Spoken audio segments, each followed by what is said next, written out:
समीर, उठो समीर, मुझे फिर से वो आवाज सुनाई दे रही है। दीपा अपने पति समीर को जगाते हुए कहती है। क्या दीपा, कितनी बार कहा है, ये बस तुम्हारा वहम है और कुछ भी नहीं। चुपचाप सो जाओ यार। आधी नींद में उठते हुए समीर ने कहा। समीर और दीपा को अभी उनके इस नए घर में शिफ्ट हुए बस 1 हफ्ता हुआ था और दीपा रोज रात को समीर से कहती थी कि उसे रात के 12 से 3 के बीच किसी के सीटी बजाने की और यहाँ से वहाँ चलने की आवाज़ें सुनाई देती है। पर समीर हमेशा उसे यह कहकर चुप करा देता कि यह बस उसका वहम है और कुछ नहीं, क्योंकि समीर को कभी भी किसी की आवाज़ नहीं सुनाई दी थी। और 1-2 बार दीपा के कहने पर उसने पूरे घर को चेक किया, पर उन दोनों के अलावा उस घर में कोई नहीं था। समीर, तुम मेरी बात मान क्यों नहीं रहे हो? दीपा शिकायत करते हुए बोली। अब बस भी करो दीपा, मुझे तो कोई आवाज़ नहीं सुनाई दे रही, एक बस तुम ही हो जिसको आवाज़ें सुनाई दे रही है। समीर गुस्से से बेड से उठा और वॉशरूम गया। समीर हैंड वॉश कर रहा था कि तभी उसे ऐसा एहसास हुआ कि उसके ठीक पीछे कोई खड़ा है और ना जाने क्यों यह एहसास उसे डरा रहा था। उसने पलटकर देखा, वहां कोई नहीं था। उसने बाहर की ओर देखा तो दीपा लेटी हुई थी। दीपा तो लेटी हुई है, कौन था मेरे पीछे? ये इसकी बातें सुनकर ना मुझे भी वहम होने लग गया। कितनी बार कहा है कि रात को हॉरर मूवी मत देखा करो, पर फिर भी मानती नहीं है।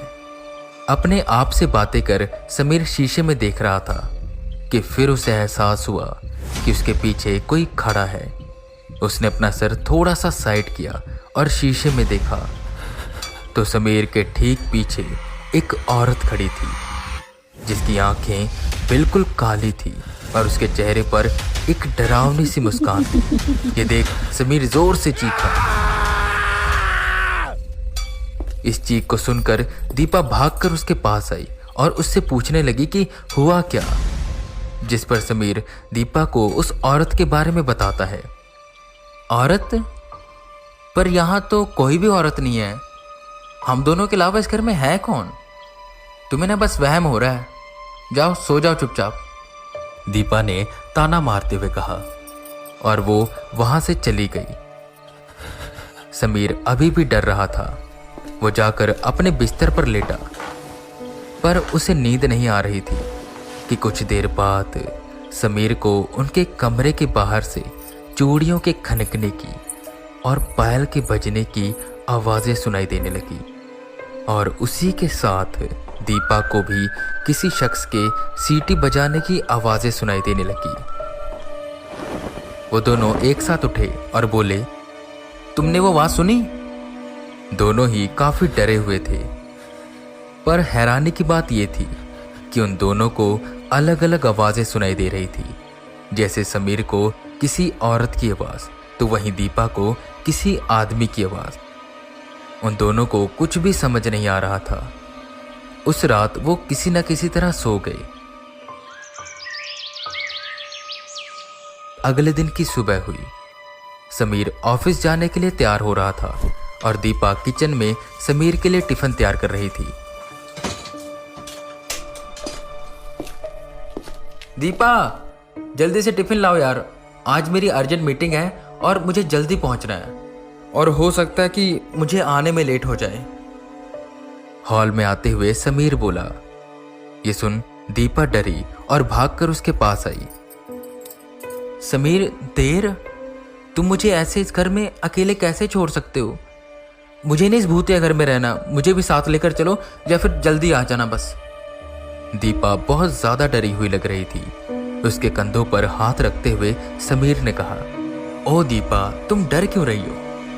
मैं मेरी पूरी कोशिश करूंगा कि टाइम से घर आ जाऊं, पर अगर फिर भी मुझे लेट होता है तो तुम अपनी माँ के घर चले जाना, आते हुए मैं तुम्हें पिक कर लूंगा। जिस पर दीपा ने हामी भरी और किचन में उसका टिफिन लेने के लिए गई। और हाँ दीपा, मैंने प्रॉपर्टी डीलर से बात करी है, वो हमारे लिए कोई और घर ढूंढ रहा है, 1-2 दिन में मिल जाएगा, फिर हम शिफ्ट कर लेंगे। ये सुन दीपा की सांस में सांस आई। वो कब से समीर से कह रही थी कि ये घर खाली कर देते हैं, पर वो मान ही नहीं रहा था। अब जब खुद के साथ कल रात ऐसा हुआ तो वो झट से मान गया। दीपा ने समीर को टिफिन दिया और वो चला गया। अब दीपा उस घर में अकेली थी, पर अकेले होते हुए भी उसके साथ कोई ना कोई था जिसका एहसास उसे बार बार हो रहा था। अपना सारा काम खत्म कर वो आराम से लेटकर टीवी देखने लगी कि अचानक ही उसकी आंख लग गई। तभी उसे एक सपना आया। दीपा किसी और आदमी के साथ उसी कमरे में सो रही थी कि रात के 12:30 बजे उसे वही सीटी बजने की आवाज आई, जिसे सुन वो चुपके से उठी। उसने देखा उसके बगल में सोया आदमी गहरी नींद में था। दीपा उठी और कमरे से बाहर निकली। उसके कमरे के बाहर समीर खड़ा था, जिसे देखकर दीपा ने जोर से उसे हक किया कि तभी वो आदमी उठकर उनके पास आया और समीर को मारने लगा। दीपा एक झटके से उठी। उसके सिर में काफी दर्द हो रहा था।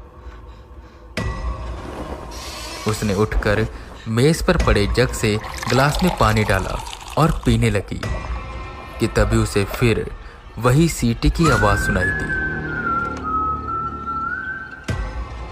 जिसे सुनकर दीपा डर गई और उसके हाथ से वो गिलास नीचे गिर गया। उसने डरते हुए वक्त देखा तो रात के 8 बज रहे थे और वो उस घर में अकेली थी। उसने फोन देखा तो समीर की 12 मिस कॉल आई हुई थी। उसने जल्दी से समीर को कॉल किया। पहले रिंग पे ही समीर ने फोन उठाया। दीपा, कब से तुम्हारा फोन ट्राई कर रहा हूं, उठा क्यों नहीं रही हो यार? तुम्हारी मम्मी के पास कॉल किया, उन्होंने कहा दीपा अब तक आई नहीं। मुझे कितनी फिक्र हो रही थी तुम्हारी। समीर, वो मैं सो गई थी और समीर मुझे वो सीटियों की आवाज़ फिर से सुनाई दे रही है। तुम कुछ भी करो पर जल्दी से आ जाओ। दीपा ने रोते हुए कहा, तुम डरो मत, मैं ऑफिस से निकल चुका हूं, बस अपना ध्यान रखो, मैं थोड़ी देर में पहुंचता हूं। दरवाजे पर जोर जोर से कोई नॉक कर रहा था। दीपा और ज्यादा डर गई। वो नॉकिंग इतनी तेज थी कि उसे लग रहा था दरवाजा किसी भी पल टूट सकता है। वो भागकर वॉशरूम में चली गई और उसने दरवाजा अंदर से बंद किया और तभी वो बेडरूम का दरवाजा खुला और वो जो भी था वो दीपा को यहां से वहां ढूंढ रहा था।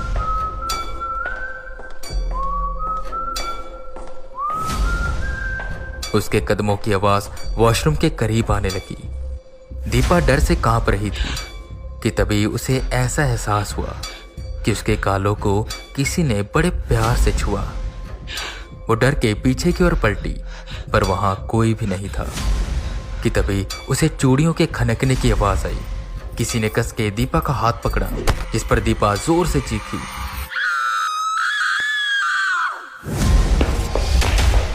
समीर भागते हुए घर में आया और दीपा को यहाँ वहां ढूंढने लगा।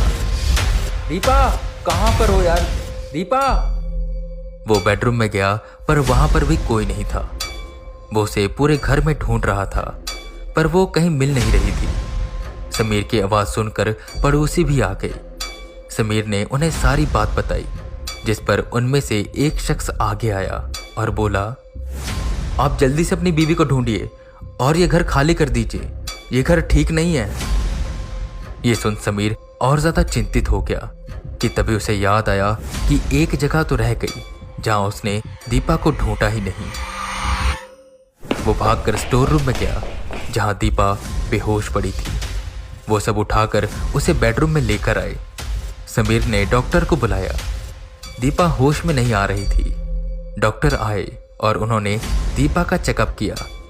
उनका कहना था कि डर की वजह से ये बेहोश हो गई है। कुछ देर बाद दीपा को होश आया। वह समीर को गले लगाकर जोर जोर से रोने लगी और बताने लगी कि उसके साथ क्या क्या हुआ। ये सब सुनकर वो पड़ोसी आपस में बातें करने लगे। मतलब जो हमने सुना था वो सच था। अभी भी इस घर में राजू और सीमा की आत्मा भटकती है। राजू और सीमा, ये कौन है? समीर ने पूछा। जिस पर वो पड़ोसी उन्हें राजू और सीमा के बारे में बताने लगा। यही 10 साल पहले यहाँ मल्होत्रा फैमिली रहती थी, जिसमें रमन मल्होत्रा, उसकी पत्नी सीमा मल्होत्रा, उनका 6 साल का बेटा बिट्टू और रमन के माता पिता थे, और उसी के साथ उनके घर का नौकर राजू।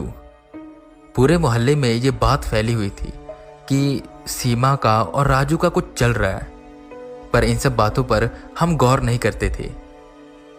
एक दिन सीमा और राजू अचानक से कहीं गायब हो गई। रमन ने सबको बताया कि वो दोनों भाग गए हैं, और वो हमको सब कुछ बताने लगा कि रमन के सोने के बाद राजू रात को सीटी बजाकर इशारा करता था और सीमा को बुलाता था।